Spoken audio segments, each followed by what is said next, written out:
Now to that IMF guy and more on the sexual assault charges against the boss at the International Monetary Fund. As I mentioned, one of the most powerful financial guys in all the world. We haven't heard much from the alleged victim, of course, since she accused Dominique Strauss-Kahn of violently attacking her in his hotel room over the weekend. But as we reported here, the housekeeper's attorney, Jeffrey Shapiro, tells Fox News that she meets with a grand jury today. The 32-year-old woman has not returned to work since she reported the incident to protect her privacy. Mr. Shapiro says that the attack caused physical and emotional damage to his client, and he's live with us now. Mr. Shapiro, thank you, sir. Thank you. Glad to be here.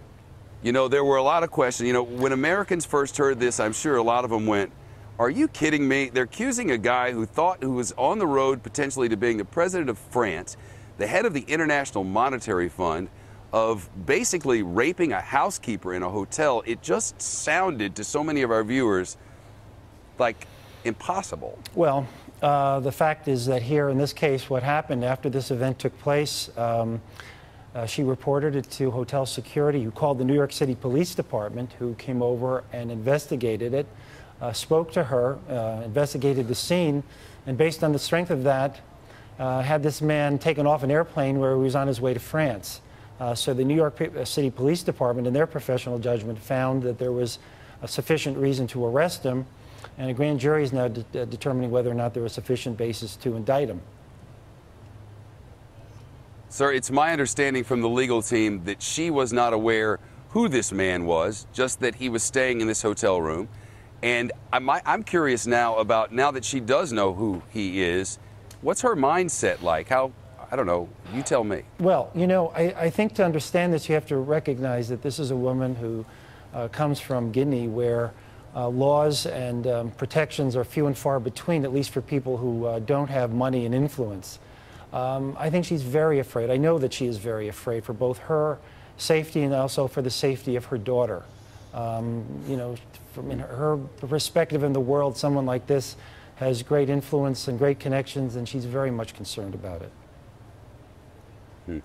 Can you give us the details of the allegations, with a reminder that it's, you know, 2 o'clock in the afternoon in Central Time Zone, the details of what her allegations are against this man? Well, you know, the details of what took place are the subject matter of what's being testified to in the grand jury and the complaint that's been brought against the defendant here. And so I'm not, that's within the district attorney's purview. They're the ones who are prosecuting this crime, and they have asked me not to discuss that until that becomes more public knowledge.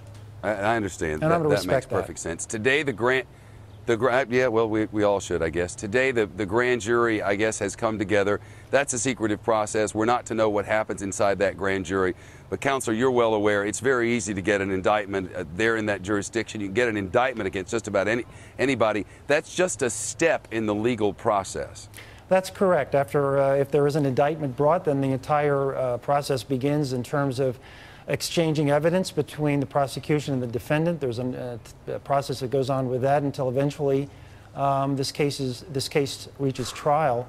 But I would just say to you that when you are, in this case, is this young woman the victim of a sexual and physical assault, her day to talk about this in public will come when she has the opportunity to step into that courtroom and tell her story to the jury.